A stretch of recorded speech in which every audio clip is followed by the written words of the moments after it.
This is a presentation about e-newsletters by Amy Flemister. What are email newsletters? Email newsletters are a way to provide information electronically. When using email newsletters, you cut out the paper form. You cut out having to deliver the newsletter, and you can deliver them with the click of a button using email. Email newsletters provide information to update your targeted audience, which in this case would be our teachers, parents, students, and other stakeholders. It helps to keep them updated with what exciting things are going on with your school and information that they need to know about your school.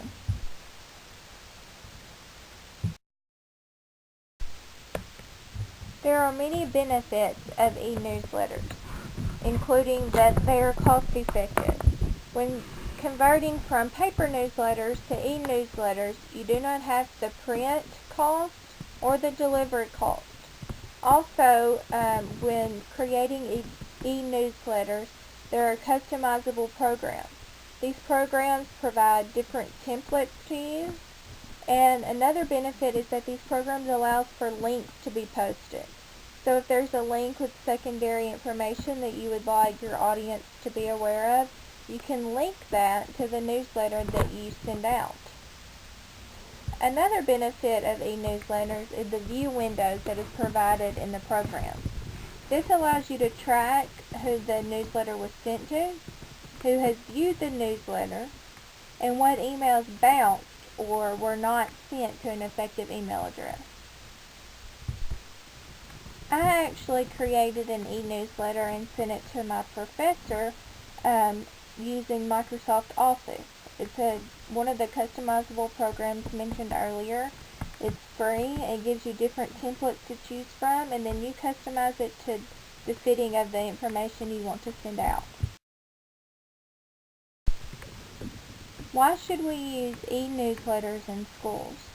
When we implement e-newsletters in all of our schools, it allows us to share information with all of our stakeholders. It also implements technology, not only from the school leader's point of view of creating the newsletter, but the students and the parents when they view the newsletter that's implementing technology into our school district. E-newsletters are an easy way for school leaders to communicate.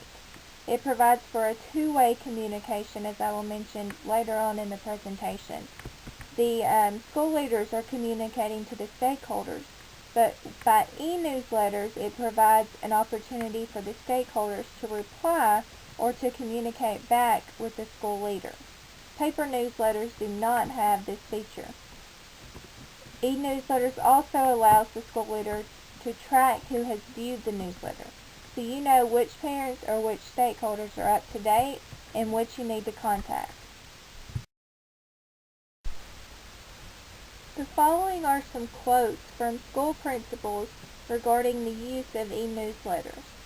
It talks about the benefits of using e-newsletters in schools, as long as some of the outcomes of using them and implementing them in their school districts.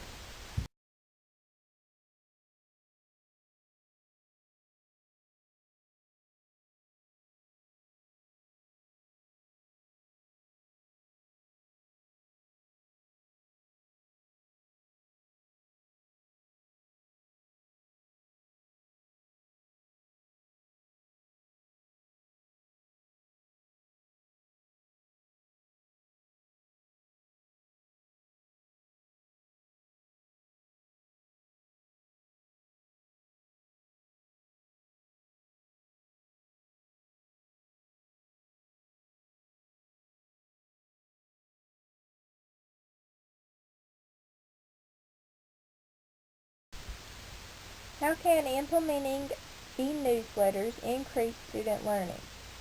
One of the goals with Common Core is to engage our students in the learning before their learning takes place. We want to let them know what concepts they will be learning. If we send out an e-newsletter to our students that outline the academic activities that they will be participating in, this will engage our students in their learning. This will let them know what concepts they will be learning in the classroom. Also, school districts could allow students to produce articles for the e-newsletter. This way they could explain what they've learned in class. This could also be a tool for formative assessment. Obviously, the school leaders would want to look over this before sending out to implement internet safety, but this would allow for our students to be engaged in their learning and allow for parents and stakeholders to see what concepts the students have learned in the classroom. How can implementing e-newsletters increase parental and school communication? We all know that parental involvement in parent-school communication is a goal for all school districts. We want our parents involved, and we want our parents to know what their child is learning in our schools. Using e-newsletters, it's a user-friendly program. The parents are able to read the newsletter, be informed about what their child is doing in school and information that they need to know about, but they're also able to communicate back. It allows for two-way communication. Not only are the parents receiving information from the school leaders in the school, but they're able to reply back with information or questions that they may have regarding the newsletter sent. E-newsletters are convenient. You can send them, parents can access them anytime at their convenience.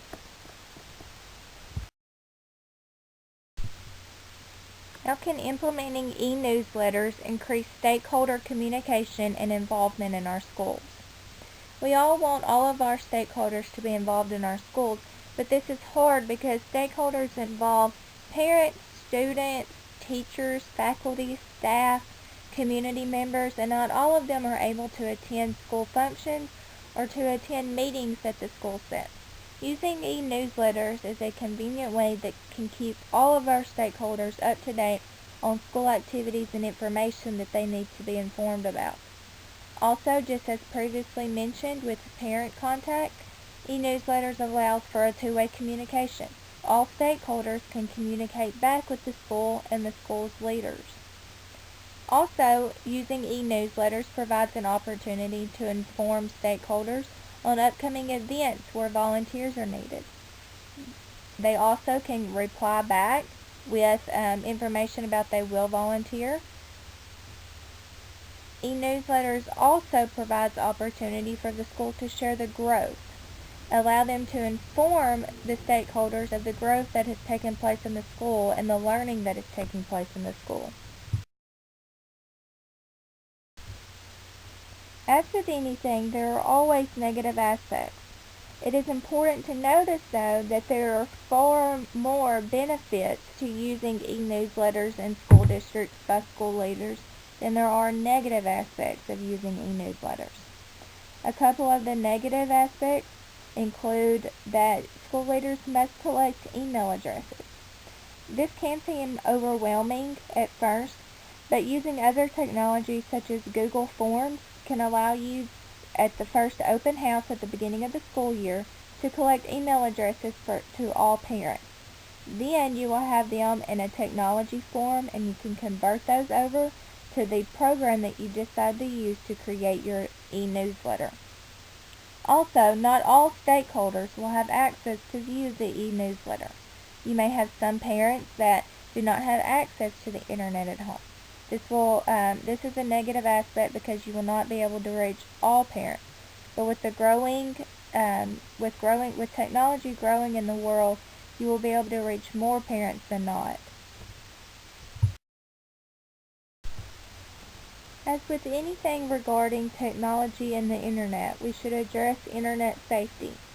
Obviously, when using e-newsletters, the school leader would want to review the e-newsletter before sending it to the desired audience. If you have your students write articles for the newsletter, like mentioned previously, to engage your students and increase their learning, then the school leader would definitely want to review the content before publishing and sending it to the audience. Also, the school leader would only want to send the newsletter to the audience that your school desires. Do not make it public unless you are wanting for it to be public on the internet. Do not put personal student information in the newsletter. This is important to protect our students.